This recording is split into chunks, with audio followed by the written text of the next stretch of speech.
안녕하세요. 오늘 저희가 좀 깊이 들여다볼 주제는요. 하이브 창업자 방시혁 의장의 기업 공개, 그러니까 IPO 과정에서 나온 아주 심각한 의혹입니다. 네. 당신께서 보내주신 자료들 보니까 방 의장이 투자자들을 속여서 막대한 이익을 챙겼다. 이런 주장이 상당히 상세하게 나와 있더라고요.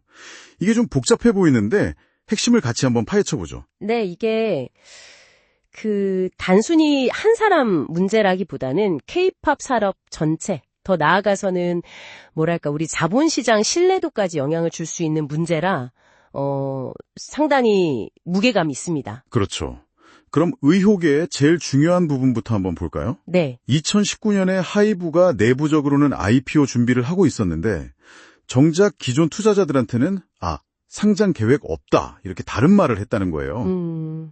이게 왜 문제가 되냐면 내부 회의록 같은 걸 보면 아직 회사 가치가 좀 부족해서 상장 어렵다 이런 식으로 얘기해놓고 바로 그 시점에 상장하려면 꼭 필요한 절차 지정감사인 계약 있잖아요. 회계법인이랑 하는 거요? 네. 네. 한용회계법인이랑 계약을 맺는 등 뭔가 앞뒤가 다른 움직임을 보였다는 거죠.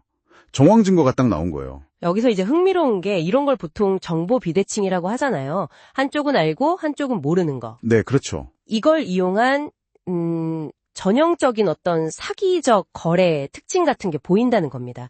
특히 레전드 캐피탈 같은 기존 투자자들이 이메일로 혹시 상장 준비하세요 이렇게 물어본 직후에 이런 상반된 움직임이 있었다는 게 의혹을 더 키우는 거죠.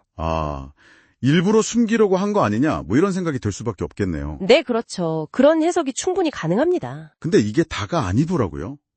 방 의장이 자기랑 가까운 사람들이 만든 사모펀드 PEF 있잖아요. 네, PEF. 이걸 이용해서 기존 투자자들 지분을 좀 싸게 사들이도록 했다 이런 의혹도 있어요. 스틱 인베스트먼트나 이스톤 에쿼티 파트너스 같은 곳들이 2018년 19년에 걸쳐서 기존 기관 투자자 지분 한 24% 정도를 230억 원대 사들였다고요. 그리고 더 나아가서 방 의장이 이 PF들이랑 나중에 주식 팔아서 남는 돈 그 차익의 30%를 자기가 갖기로 하는 그런 계약까지 맺었다는 사실이 확인됐다는 거예요. 30%나요? 네. 이걸 통해서 방 의장 본인은 한 4천억 원, 그리고 관련된 PF 운용역 3명은 한 2천억 원, 이 정도 이익을 얻었을 걸로 추정된다는 분석까지 나왔습니다. 액수가 정말 어마어마하죠. 4천억 원. 와. 정말 눈여겨봐야 할 부분은 이겁니다. 이런 주주들끼리 맺은 계약 내용이 정작 회사가 상장할 때 투자자들한테 모든 걸 공개해야 하는 증권신고서에는 아예 빠져 있었다는 거예요. 네, 맞아요. 그게 누락됐다는 거죠. 그리고 실제로 상장하고 나서 얼마 안 돼서 이 PF들이 주식을 확 팔아버리니까 주가가 뚝 떨어지기도 했고요. 그렇죠.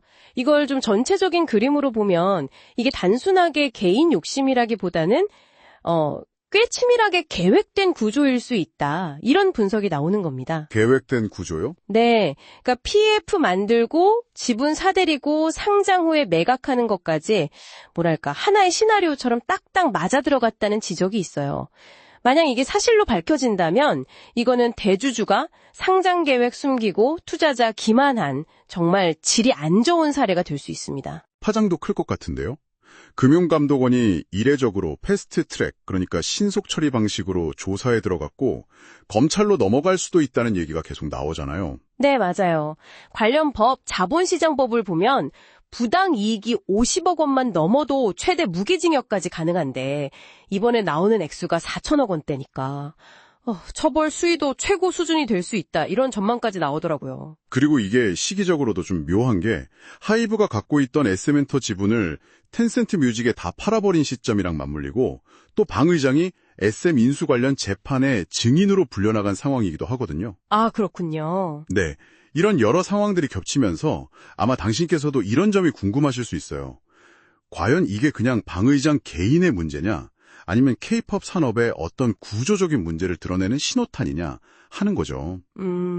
구조적인 문제일 수도 있다. 물론 하이브 쪽에서는 법률 검토 다 했고 합법적인 거래였다. 이렇게 주장하고는 있습니다만 글쎄요. 결국 금융당국 조사를 지켜봐야 명확해지겠죠. 자, 그럼 이 모든 정보들을 한번 정리해보면요. 결국 K-팝을 대표하는 거물급 인사가 기업 상장 과정에서 투자자를 속이고 좀 불공정한 거래를 통해서 막대한 개인 이익을 추구했다. 이런 아주 심각한 의혹에 휩싸인 거고 현재 금융당국의 조사를 받고 있다. 이렇게 요약할 수 있겠네요. 네, 그렇습니다. 뭐 법적인 결론이야 나와봐야 알겠지만 당신께서 한번 이런 질문을 던져볼 만하다고 생각해요. 어떤 질문일까요? K-팝처럼 이렇게 엄청나게 빨리 성장하고 세계적으로 성공하는 산업 뒤에는 필연적으로 거대한 자본이 따라붙잖아요. 그렇죠. 돈이 몰리죠. 바로 그런 지점에서 생겨나는 어떤 압박감이라든지 아니면 윤리적인 딜레마 같은 것들, 이런 건 과연 뭘까? 그리고 우리는 이렇게 빠르게 크는 산업의 리더들한테 어느 정도 수준의 투명성, 또 책임감을 기대해야 하는 걸까? 이런 고민을 해보실 점이 아닌가 싶습니다.